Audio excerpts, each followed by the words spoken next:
The moment I hear the low hum of her whispered conversation, I know something's deeply wrong. It's 12:30 a.m., and I should be sound asleep, but my instincts won't let me rest. My heart thuds in my chest as I strain to make out the words. My wife, now an unfamiliar shadow in the room next door, is speaking in hushed, secretive tones, and I'm not supposed to hear. This is the beginning of the end. I can feel it. I sit up in bed, every nerve in my body on high alert. Sophie, my wife of 10 years, has been slipping through my fingers like sand. What started as a subtle shift in our marriage, a sudden burst of romantic energy, then an unexplainable emotional distance, has now led to this. Her voice drops even lower, and I barely catch the ending of her sentence. No, he doesn't know. That one phrase pierces through my mind like a bullet. Betrayal, deceit, lies. Each word burns hot, boiling over into anger, but I push it down. Anger won't solve this, not now. I need control. I need proof. Moving quietly, I slip out of bed and make my way down the hall. Each step feels heavy, weighted with the realization that my world is on the verge of shattering. Sophie's laughter echoes in my memory. The way she kissed me at our summer barbecue, so full of passion and life. Guilt-driven, I realize now, but tonight, there will be no pretending. I pause outside the office door, taking a deep breath to steady myself. Peering in, I see her back turned, the phone pressed to her ear, her hand trembling slightly. She ends the call abruptly, dropping the phone onto the desk, and I quickly step back before she can see me. I return to the bedroom, my heart pounding, the shadows of suspicion growing darker around me. Tomorrow, I'll begin unraveling the threads of her secrets. For now, I let the rage and heartbreak mix, churning inside me, driving my next move. I won't confront her yet, not until I have everything I need.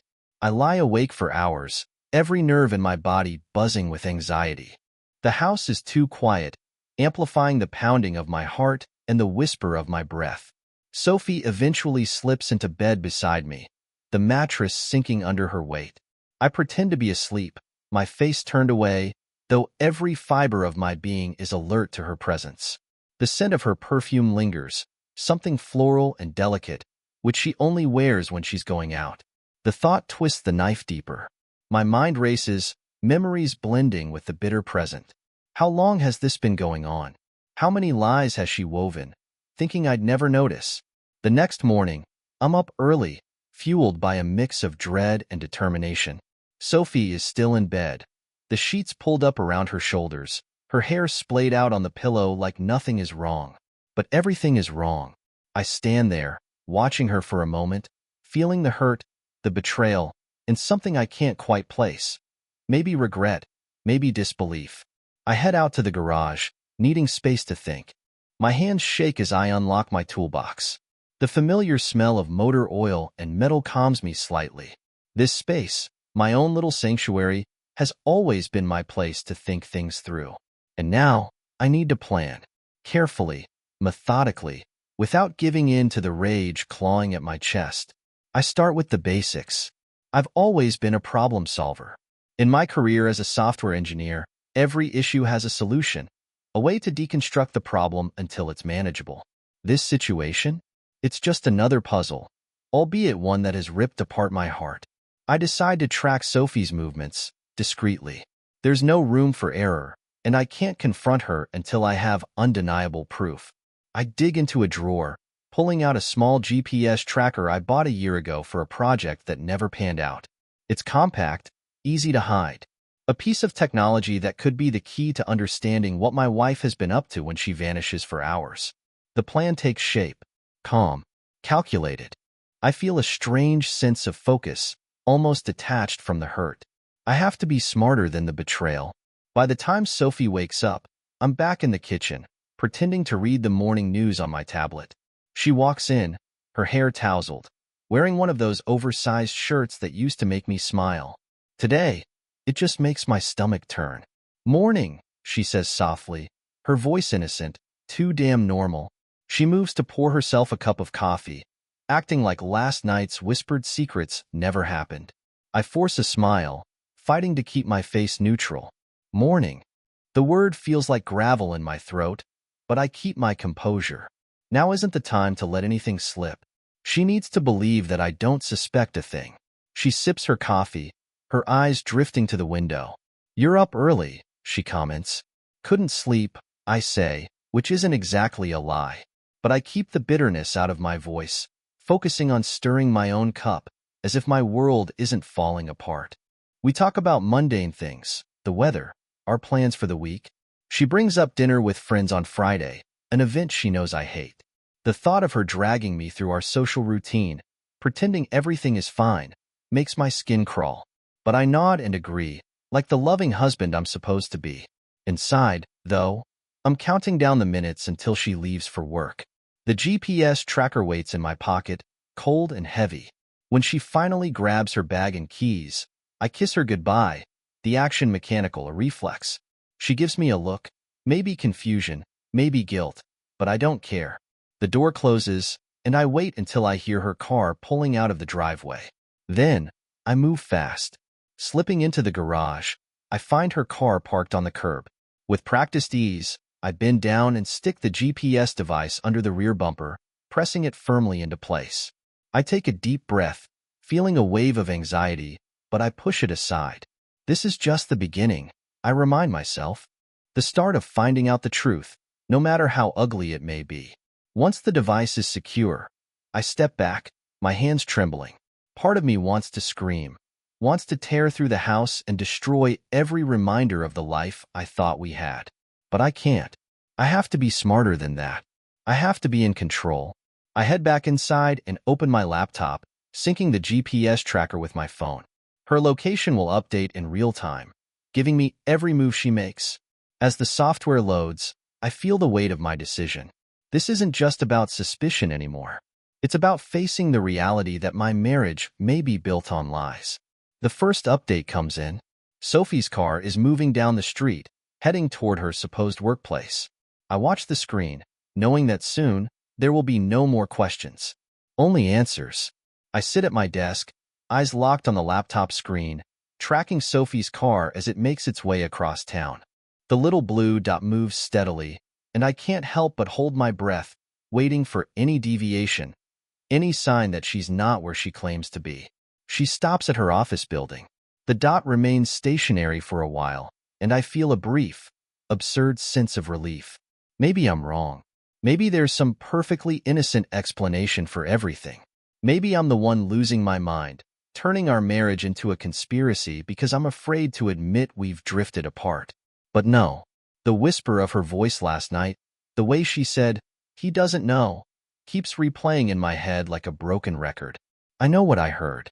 The betrayal is real, even if I can't see the full picture yet. The morning drags on, each hour stretching longer than the last. I try to work, but every time I glance at my phone, I'm haunted by that little blue dot. Lunch hour comes, and I notice it start to move again, this time away from her office. My pulse quickens. "Where are you going, Sophie?" The car makes a turn toward a part of town we rarely visit, a place with boutique shops and small restaurants. I track her until she stops at a trendy little cafe. My jaw clenches. A cafe. Not unusual, I suppose, but it's not where she usually goes for lunch. My mind jumps to conclusions, painting vivid, painful images of her sitting there with someone else, smiling, laughing, sharing secrets that used to be ours. I can't sit here anymore. I grab my jacket, my keys, and head out the door. The tracker shows she's still there, and a part of me needs to see for myself. I'm not just doing this for proof anymore. I'm doing it because the not knowing is driving me insane. The drive feels like an eternity, even though I barely notice the turns. My grip tightens around the wheel, and I force myself to take deep breaths. Stay calm. Stay in control. If she's meeting someone, I need to observe, not act impulsively. Finally, I arrive near the cafe and park a block away. I can see the place from where I sit, its large windows offering a clear view inside. My heart pounds in my chest as I scan the tables, searching for her. There, in the corner, I spot her. Sophie is sitting at a table, but she's alone. No sign of a mysterious stranger. Yet, I don't let myself relax. I watch her closely, noting how she keeps looking around, checking her phone every couple of minutes, waiting for someone. My hands tighten into fists, and I fight the urge to storm in there and demand answers. But I wait, holding my breath, because this could be the moment I finally get my first real clue. And then he walks in. A man, tall and well-dressed, with the kind of easy confidence that makes my blood boil. Sophie's face lights up, and she waves him over. He sits across from her, and she leans in, her expression animated, her smile wide. I feel the betrayal in my gut like a knife twist, but I force myself to stay hidden. I'm here for the truth, and I'm going to get it, no matter how much it tears me apart.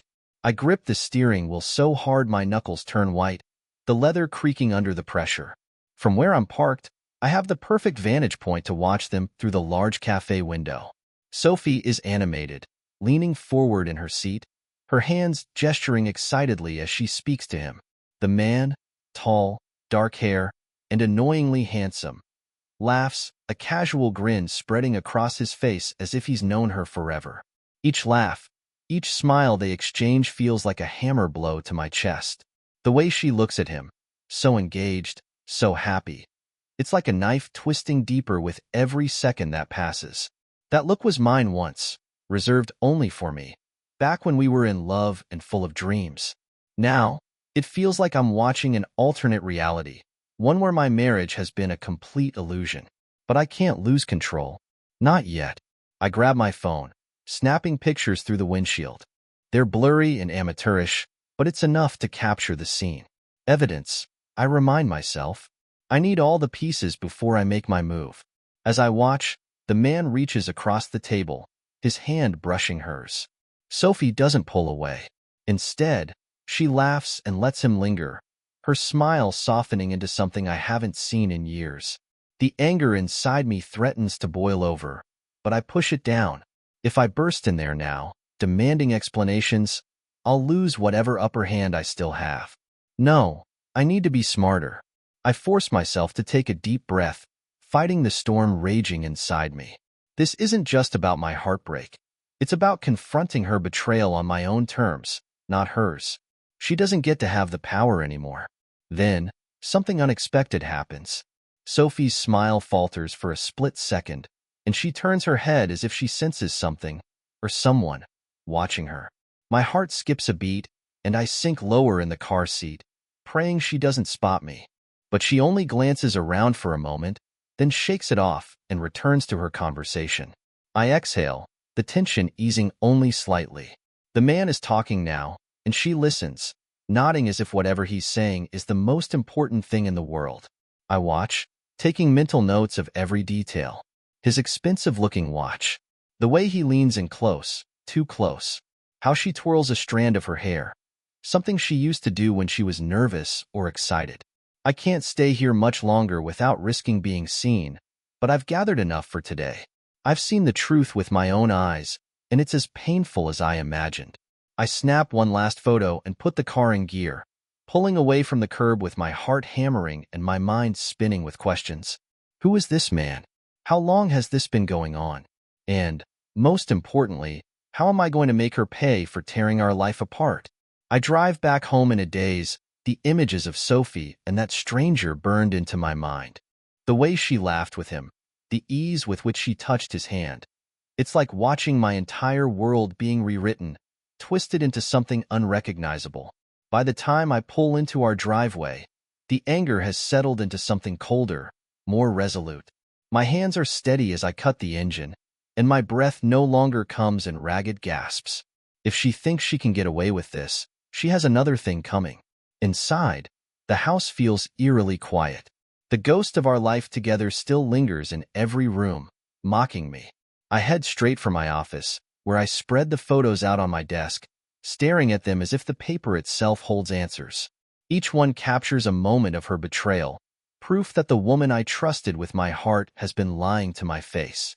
I grab my notebook and start making a list. The man, the timeline, possible motives. Anything to piece together the puzzle she's tried so hard to hide. If this is going to end, it won't be a screaming match in our living room. No, I'm going to be smarter. I'll use the truth to turn her world upside down, just like she's done to mine. The phone buzzes in my pocket, jolting me out of my thoughts. It's a text from Sophie. Working late tonight. Don't wait up. Love you. The nerve of her. Lying so easily, so casually, like it's second nature. My hand clenches around the phone, but I force myself to keep calm. Love you. The words sting, more bitter than anything I've ever felt. It's like she's mocking me, knowing full well that while she's pretending to work, she's likely with him. I toss the phone onto the desk, running a hand through my hair. This changes everything. I pull up the GPS tracker on my laptop, watching the dot that represents her car. She's not heading toward her office. She's going in the opposite direction, straight to the upscale side of town. I don't need to follow her this time to know what's happening. She's meeting him again. I need more than photos and a GPS trail to expose her, though. This requires strategy. If I'm going to end this, I have to think a step ahead. Make sure there's no room for her to wriggle out of the consequences. Picking up my phone, I scroll through my contacts until I find Dave's name. Dave, my old college buddy who now runs a private investigation firm. He owes me a favor or two, and it's time to call one in. I press dial, and after a couple of rings, he answers. Hey, Alex, Dave greets, his voice warm but curious. Long time. What's up? I pause, the words heavy in my mouth. I need your help, I finally say, my voice steadier than I feel. It's about Sophie. There's a beat of silence on the line, and then he sighs. Say no more. I'll be at your place tonight. As I hang up, a grim determination settles over me. Sophie doesn't know it yet, but the lies she's built our life on are about to come crashing down. And this time, I'm the one setting the stage. The evening air feels heavy with tension, pressing down on me as I wait in my dimly lit office. My foot taps anxiously against the wooden floor, a relentless rhythm that betrays the storm brewing inside me. The clock ticks louder than usual, each second stretching endlessly until the doorbell finally rings. I open the door to find Dave standing there, a solid figure in his leather jacket, his face set in a grim expression. He gives me a firm handshake, his gaze serious. Alex, he says, stepping inside, tell me everything. I lead him into the office, where I've laid out the photos and the notes I've been obsessively compiling. Dave takes one look at the evidence and lets out a low whistle. Damn, he mutters, picking up a photo of Sophie laughing with the mystery man at the cafe. You weren't kidding. My jaw tightens as I nod, the familiar surge of anger creeping back in. She's been lying for weeks, maybe longer. I need to know who this guy is, where they've been meeting, the whole picture. Dave sets the photo down, his eyes narrowing. And you're sure you want to go through with this? Sometimes, once you get all the answers, you can't unsee the truth. His words hang in the air, and for a moment, doubt creeps in. But then I remember the whispered phone call, the way she lit up for another man, the betrayal that feels like poison in my veins. I'm sure, I reply, my voice hard as steel. I need to see it all. Dave gives a short nod, already slipping into professional mode. All right, I'll tail her, do some digging on the guy. Give me a couple of days, and I'll have something for you. You want me to keep this quiet, right? No paper trails. Yes, I say. No one can know. I lean forward, my voice dropping. I want to be the one to decide how this ends. Dave studies me, his brow furrowed. This kind of thing changes a man, he says, almost to himself. But I get it. I'll handle it. He stands to leave, and I walk him to the door, my heart pounding harder than it has in days. Before he steps outside, he turns back, a look of concern softening his features. Take care of yourself, Alex. Sometimes it's easy to lose yourself in the revenge, and that's a road you don't want to go too far down. I nod, appreciating the warning but knowing there's no going back now. As I close the door behind him, the house feels emptier than ever. I return to the office and sit down, staring at the photos once more. Sophie has no idea that the clock is ticking. Each lie she's told, each betrayal, has brought us to this moment. I've always been a planner, and now I'm using every ounce of that strategic mind to bring her world crashing down. But there's a part of me that wonders, quietly, what will be left of me once the dust settles. The next day dawns with a suffocating weight, the anticipation coiling in my gut like a spring. I go through the motions of my morning routine, but everything feels off, tainted by the knowledge of what's happening beneath the surface of my life. Sophie is already up, dressed impeccably as usual, sipping coffee at the kitchen table while scrolling through her phone. "Morning," she says, flashing me a smile that used to make me feel warm inside. Now, it's like looking at a stranger wearing a familiar face. "Morning," I reply, my voice steady but detached. I slide into the chair across from her, studying her with the kind of scrutiny I never thought I'd need to apply to my own wife.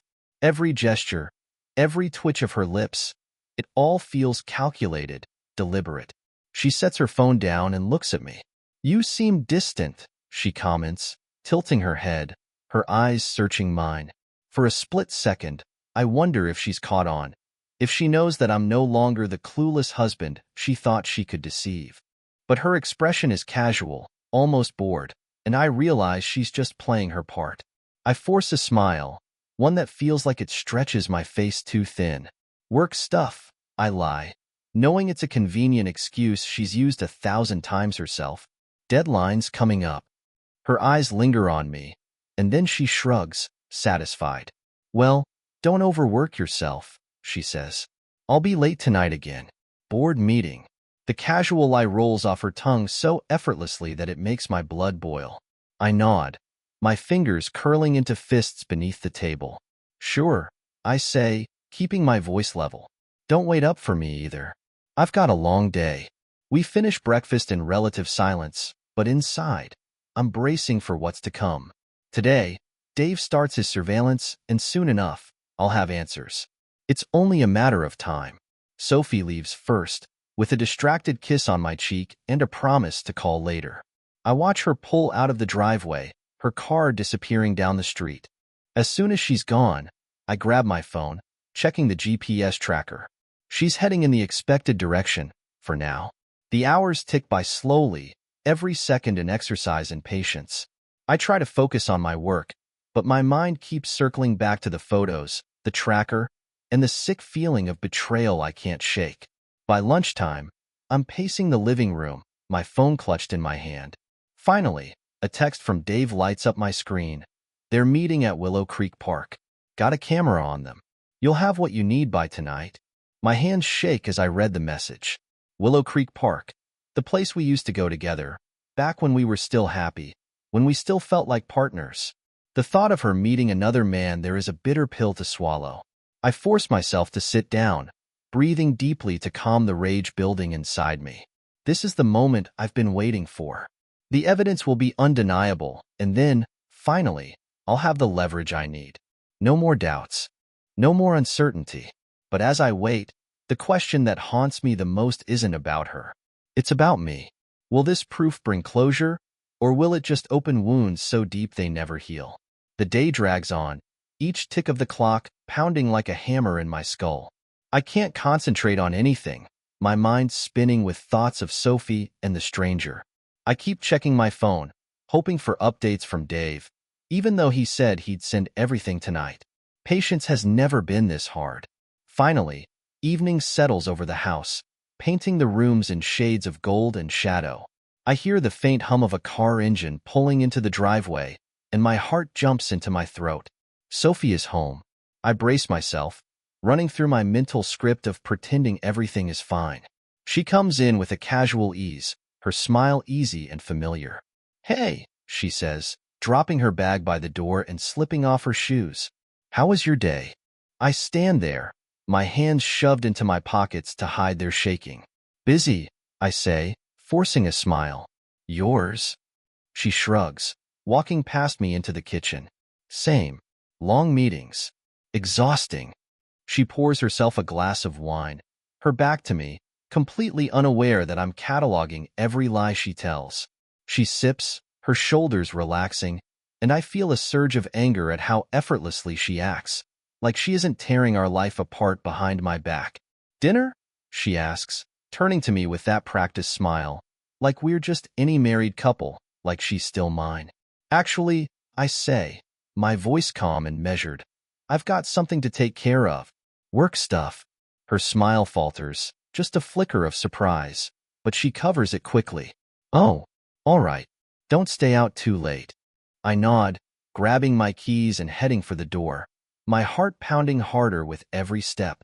Once I'm outside, I sit in my car, my hands clenching the steering wheel as I try to steady my breathing. I need to see Dave, to know what he found, to finally put an end to this nightmare. The drive to Dave's office feels surreal, the city lights blurring together in a haze of anticipation and dread. When I pull into the parking lot, he's already waiting for me by the door, a manila envelope in his hand. The look on his face is grim. Hey, he greets me, his voice low. You ready for this? I swallow hard, my throat dry as sandpaper. I have to be. We go inside, the fluorescent lights humming overhead, and he leads me to a small conference room. Dave places the envelope on the table, sliding it toward me. Everything you need is in there. Pictures, notes, timestamps. It's well, you'll see. I stare at the envelope, my hands frozen. This is it. The moment I've been dreading and craving all at once. With a deep breath, I open it and pull out the stack of photos. Each one is a punch to the gut. Sophie, standing close to the man in Willow Creek Park.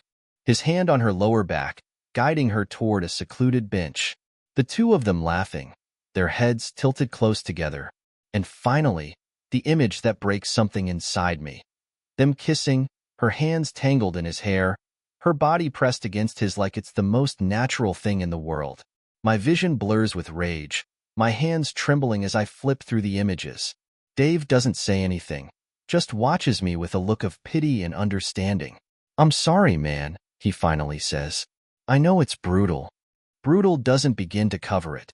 It feels like my world has been reduced to ashes, everything I believed in burned away. But beneath the devastation, something else grows. Cold, hard determination. This isn't over. Not by a long shot. I look up at Dave, my voice steady despite the storm inside me. Thanks, I say. Now, it's time to end this on my terms. Driving home, the photos rest on the passenger seat like a physical weight pressing down on me. The anger swirling inside me is no longer wild and chaotic. It's cold and precise. Every mile closer to home is a step closer to the confrontation that will either break me completely or set me free. I pull into the driveway, the house glowing softly from the lights Sophie has left on inside. It looks deceptively warm and welcoming, as if nothing sinister lurks beneath the surface. But I know better. I've seen the proof, felt the betrayal like a knife in my chest. I take a moment to breathe, to remind myself of the plan. No outbursts, no anger-driven mistakes. Everything I do from this point on has to be calculated, deliberate. I'm not going to give her the satisfaction of seeing me unravel. Instead, I'm going to dismantle the life she thinks she has, piece by piece. Stepping into the house, I find her curled up on the couch, a movie playing quietly in the background. She looks so normal, so familiar. It almost makes me sick. When she sees me, she smiles, patting the spot next to her. Hey, she says, didn't think you'd be back so soon. Movie night? I stare at her, wondering how she can be so comfortable, so untroubled, while lying to my face every day. But I force a smile, one I'm sure doesn't reach my eyes. Yeah, sure. Just let me grab a drink. I head to the kitchen, taking a moment to steady myself. The fridge hums, and the normalcy of it all feels surreal. I pour myself a whiskey, needing the burn to clear my head, and then I return to the living room, where Sophie is waiting. She shifts closer when I sit down, her hand resting lightly on my arm. You okay? She asks, her voice full of concern. You seem tense. I take a sip of my drink, letting the warmth spread through me. Just tired, I say, the lie tasting bitter on my tongue. Work's been a lot.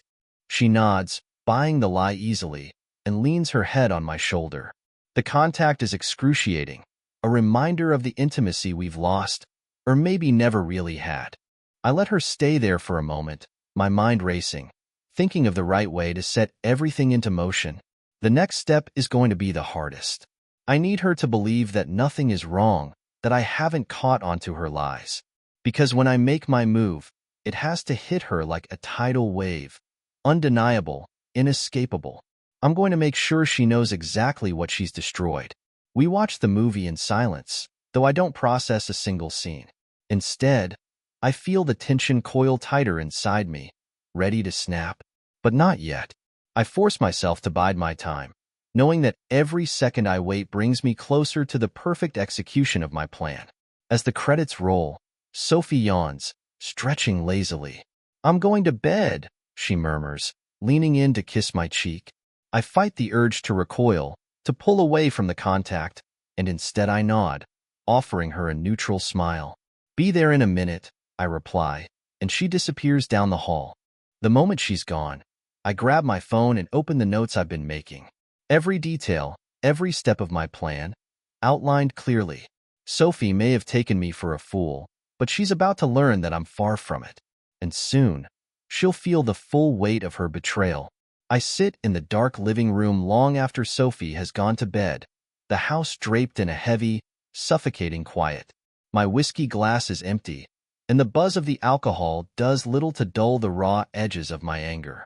The photos on my phone stare back at me, each one a testament to the lies she's built around us. It's not enough to confront her, I remind myself. No, I want her to feel the consequences of her actions, to understand the destruction she's caused. A simple confrontation would be too easy, too clean. My mind runs through the possibilities, and a plan takes shape, one that will leave her no choice but to face the truth. I pick up my phone and dial a number I never thought I'd use. My old lawyer, Rebecca Sinclair. We haven't spoken in years, not since she handled a property deal for me, but she was ruthless then, and I need that now. She answers on the second ring. "Alex." Her voice is curious but professional. "It's been a while." "Rebecca," I say, keeping my voice steady. "I need your help. It's personal." There's a pause, and I can almost hear her mind shifting into work mode. "Go on," she prompts. "My wife," I continue, the words like poison in my mouth. "I need to protect myself and my assets. And I need to do it discreetly for now." Rebecca doesn't ask for details. She's sharp enough to read between the lines. "We can meet tomorrow," she says. "My office, 10 a.m. We'll get everything set in motion."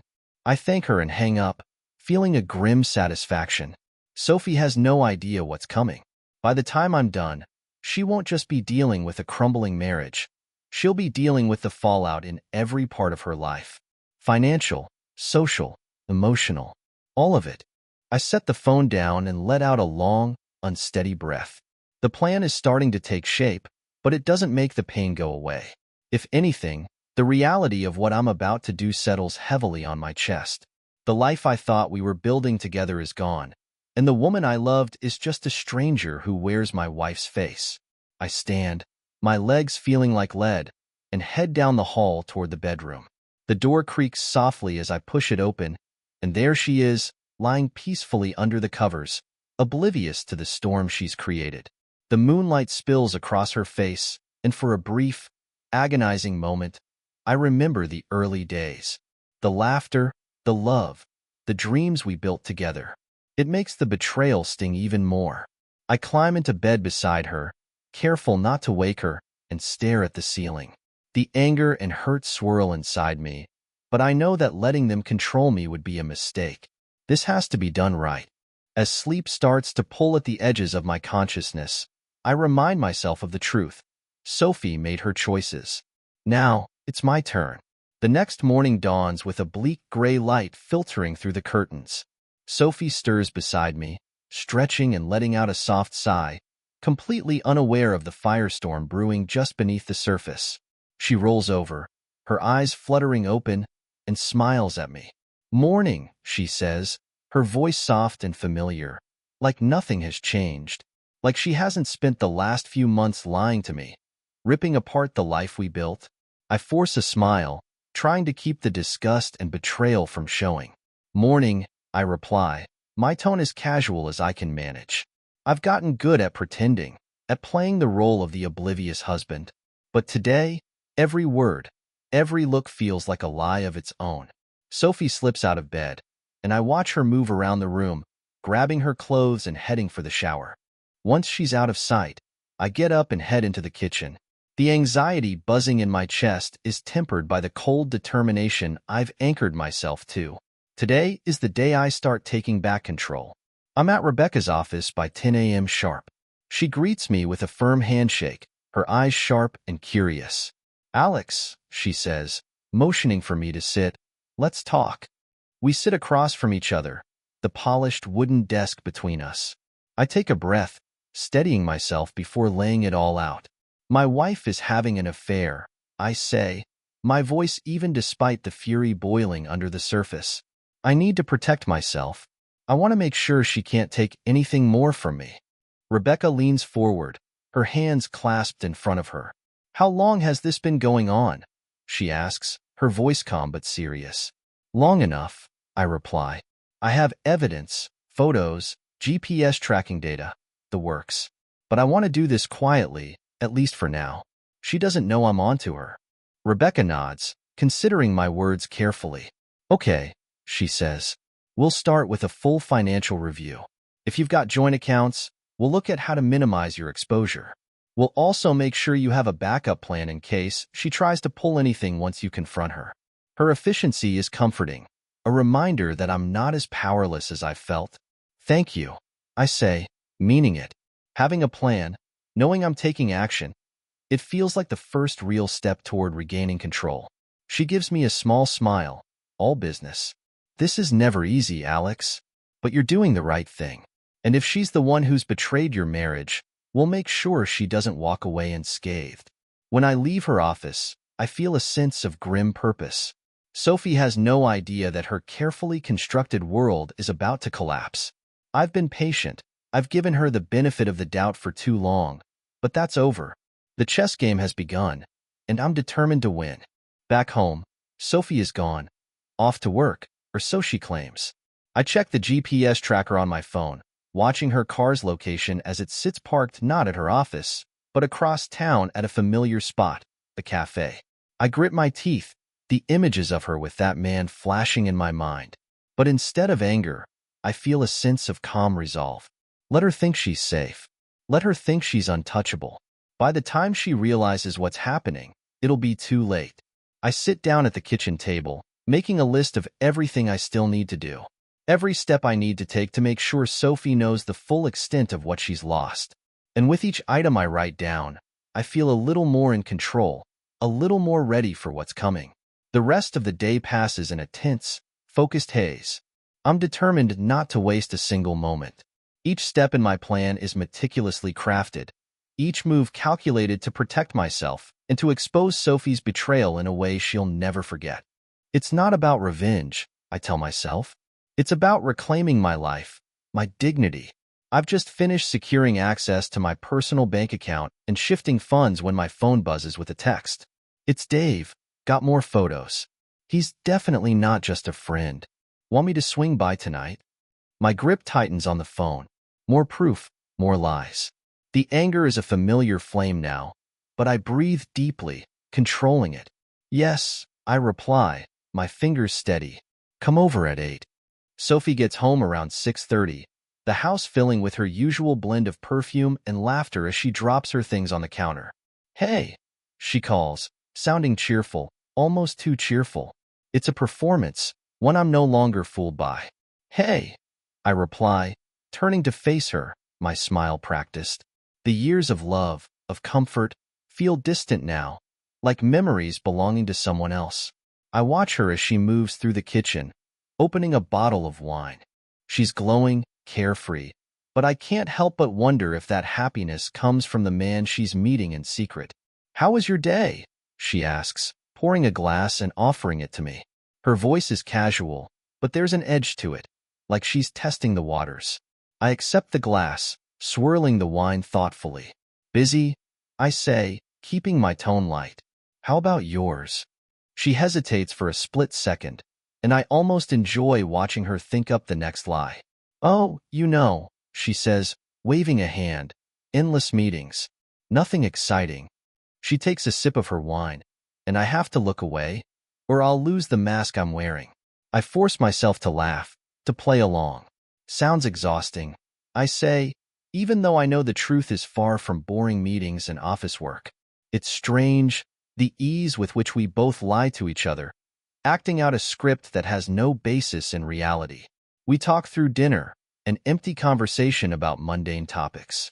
Every smile, every laugh feels rehearsed, a performance for the benefit of our collapsing marriage. But underneath, I'm thinking about Dave's visit, about the moment when I'll finally confront her with everything I know. At 8 p.m., right on schedule, the doorbell rings. Sophie looks up from the dishes she's washing, a puzzled expression crossing her face. "Expecting someone?" she asks, drying her hands. "Yeah," I say, my voice as casual as I can make it. "Old college friend dropping by. We've got some business to discuss." "Oh," she says, her curiosity piqued but not suspicious enough to probe further. "I'll stay out of your way then." She gives me a smile that used to feel warm, but now only makes my stomach twist. I open the door to find Dave standing there, a folder tucked under his arm. He steps inside, his expression serious, and we head to the office without another word. Sophie watches us disappear down the hallway, her smile fading as we close the door. Dave sets the folder on the desk, his eyes searching mine. "Alex," he says quietly, "this is everything." I sit down heavily, reaching for the folder. My hands tremble, but I force them steady. The contents are more damning than I imagined. Sophie and her lover, meeting at the cafe, walking hand in hand to his car, kissing in the park. The betrayal is laid out in front of me, undeniable, inescapable. Dave watches me carefully. "What's your next move?" he asks, his voice low. I close the folder, my jaw tightening. I confront her, I say, my voice steady but cold. But I do it my way. I'm not letting her take anything more from me. He nods, understanding. "I'm here if you need me." I thank him, and he leaves quietly. Alone in the office, I sit in the dark, the photos burning a hole in my mind. Sophie doesn't know what's coming, but soon, she will. The clock is ticking, and I'm ready for the showdown. I sit in the office long after Dave leaves, the weight of the folder pressing heavily on the desk in front of me. The evidence is overwhelming, but instead of breaking down, I feel a strange sense of clarity. The lies she's told, the life she's built on deception, it's all about to unravel. A noise outside the office pulls me from my thoughts. Sophie is moving through the house, probably settling in for the night. I take a deep breath, standing up and closing the folder. It's time to put the plan into motion. I find her in the living room, curled up on the couch with a book, her legs tucked under her and a blanket draped over her lap. The scene looks so innocent, so ordinary, that for a second, the urge to confront her right then and there nearly overwhelms me. But I steady myself. No outbursts. No messy, emotional arguments. This has to be done the right way. "Hey," I say, leaning against the doorframe. My voice is steady, almost casual. "Mind if we talk for a bit?" She looks up, her eyes wide with curiosity. "Sure," she says, setting the book down. "What's on your mind?" I walk over and sit down across from her, my heart pounding in my chest. The moment feels surreal, like standing at the edge of a cliff. "I've been thinking a lot about us," I start, choosing my words carefully. "About our marriage, where we're headed." Her expression shifts, concern flickering across her features. "Oh," she says, her voice cautious. "Is everything okay?" I study her, the woman I thought I knew better than anyone.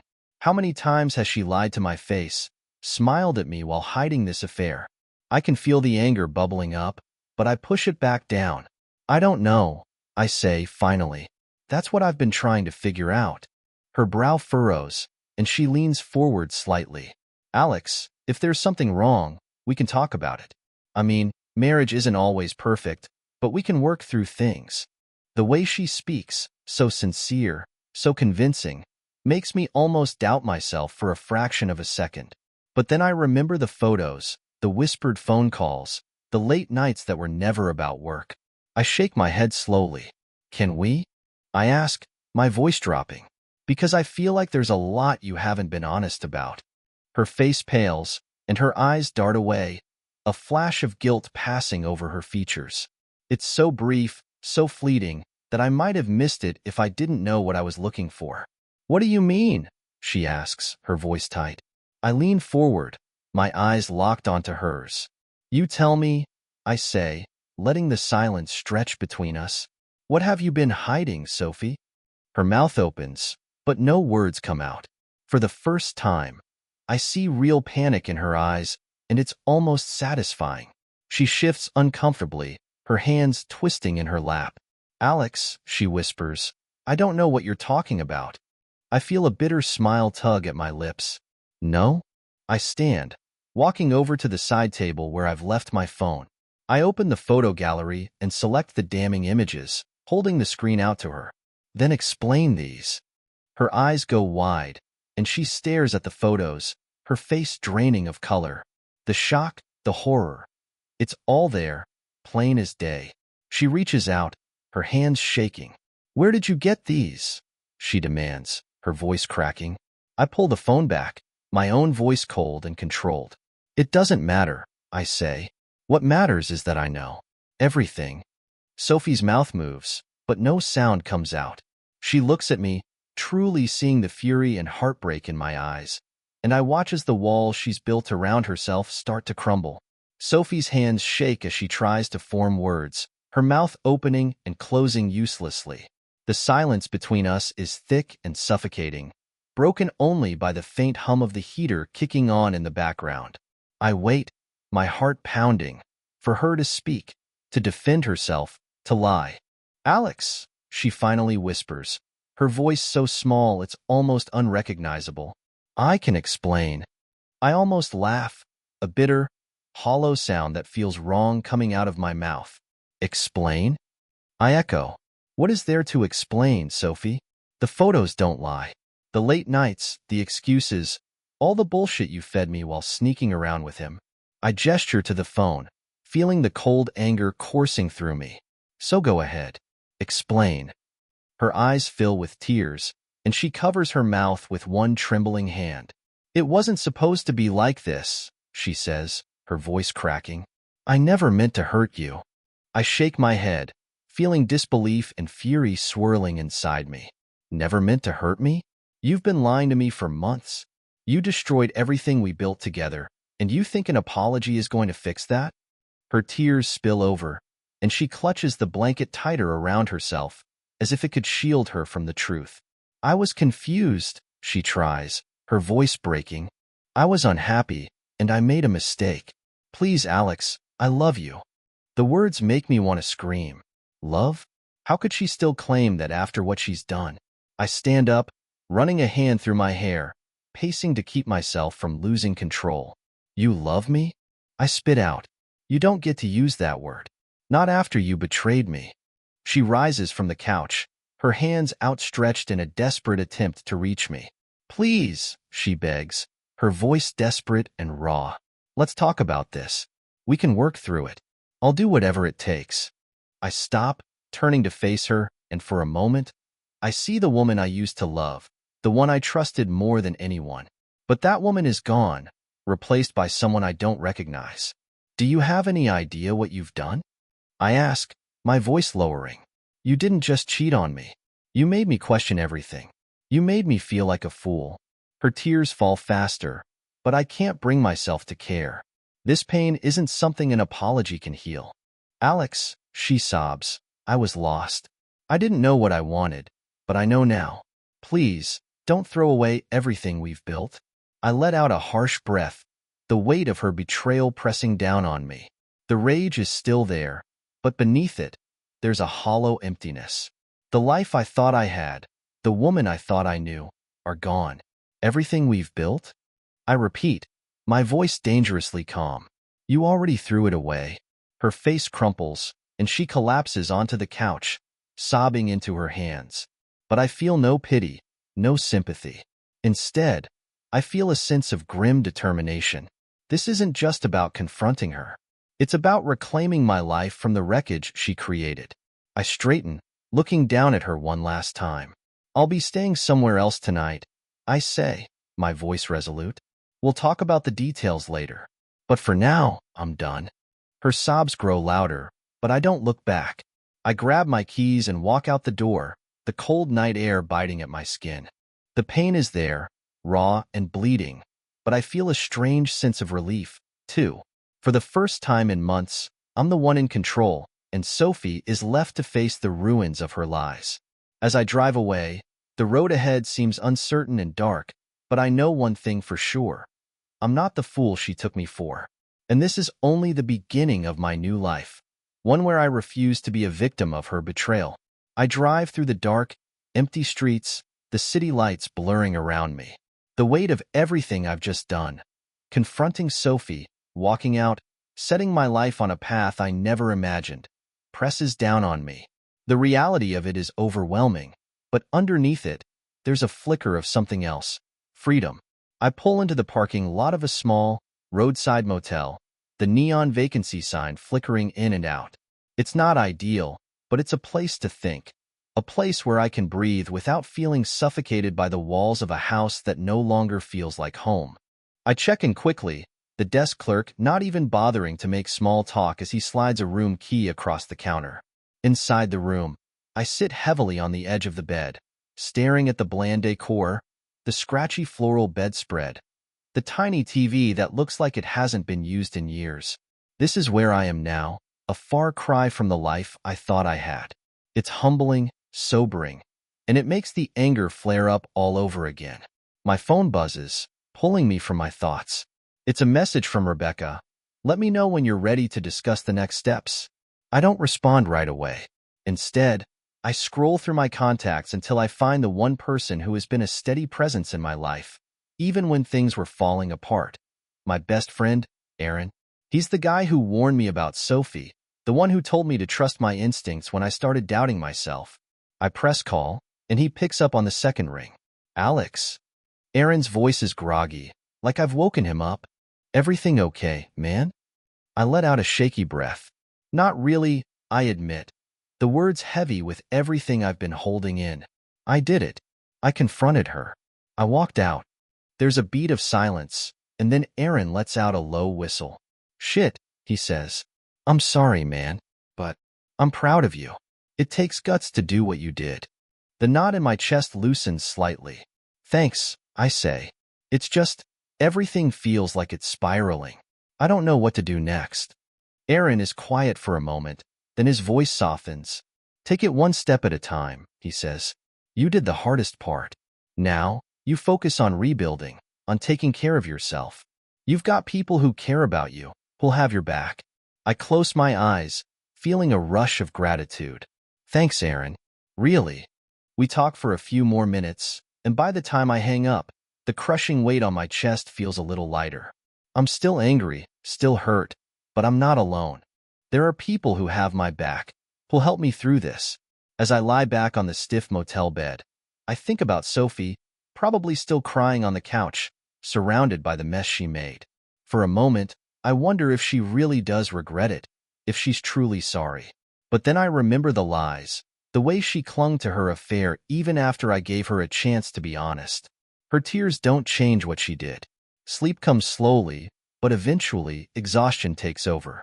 My dreams are fractured, full of half-remembered arguments and a life I no longer recognize.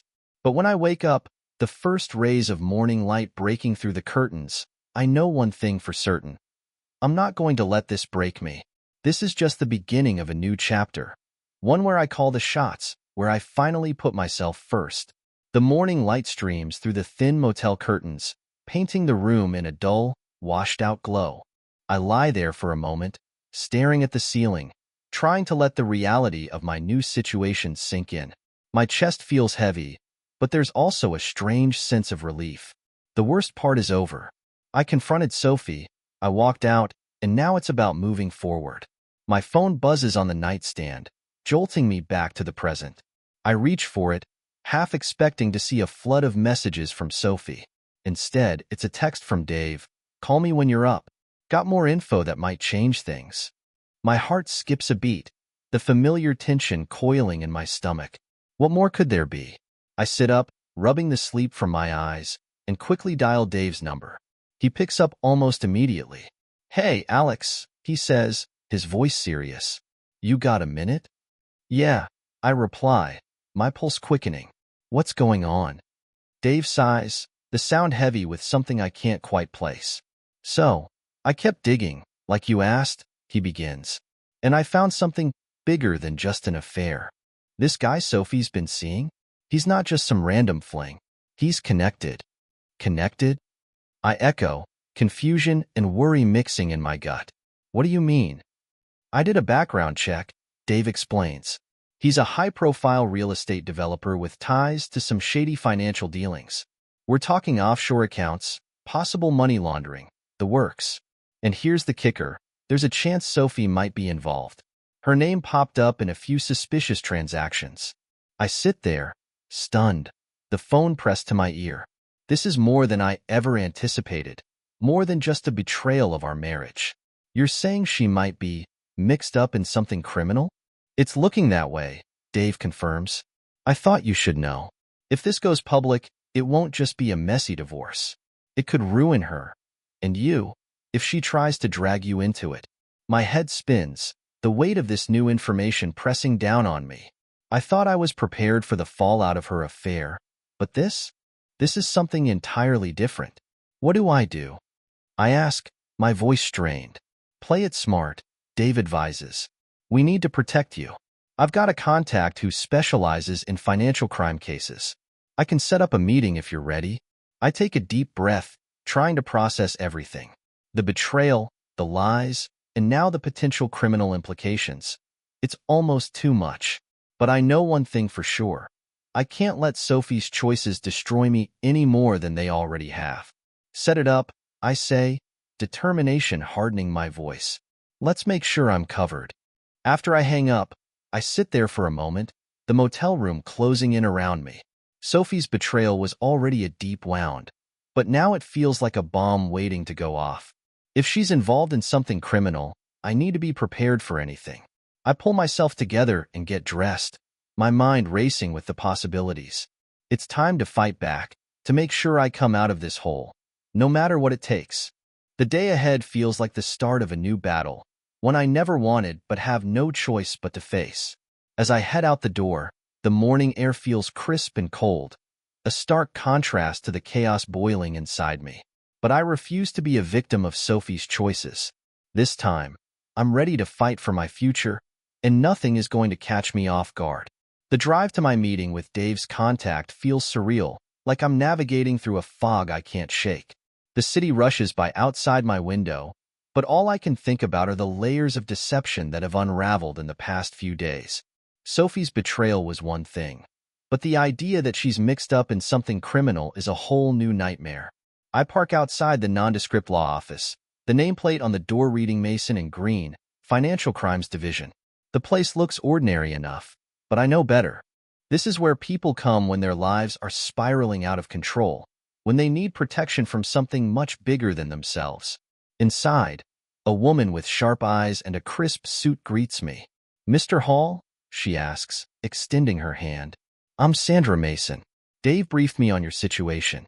Let's talk. We sit in her office, a stark, no-nonsense space lined with thick law books and case files. Sandra wastes no time, flipping open a folder with documents that look as ominous as they feel. I've reviewed the information Dave provided, she begins, her voice firm and professional. It appears your wife's affair partner, Aaron Blake, is indeed involved in some suspicious financial activities. If your wife's name is tied to any of these transactions, you could be at risk, even if you're innocent. My jaw tightens, the full weight of the situation pressing down on me. What does that mean for me? I ask, trying to keep my voice steady. Sandra leans forward, her eyes sharp. It means we need to move quickly. First, we'll establish that you had no knowledge of or involvement in any potential crimes. We'll secure your assets, separate any joint financial accounts, and prepare a statement of your innocence in case this blows up publicly.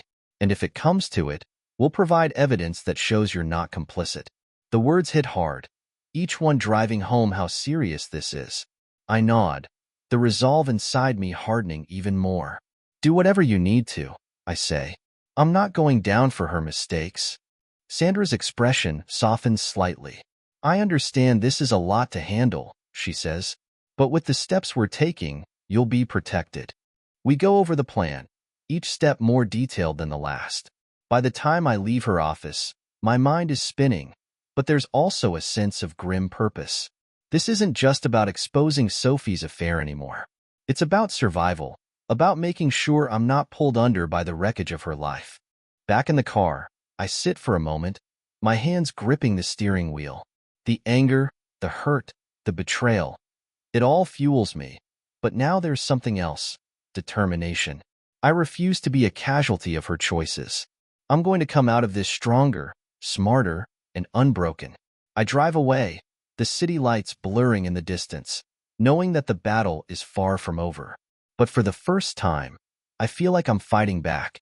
And no matter how this ends, I'm ready to reclaim my life, piece by shattered piece. Thank you for sticking with the story to the end.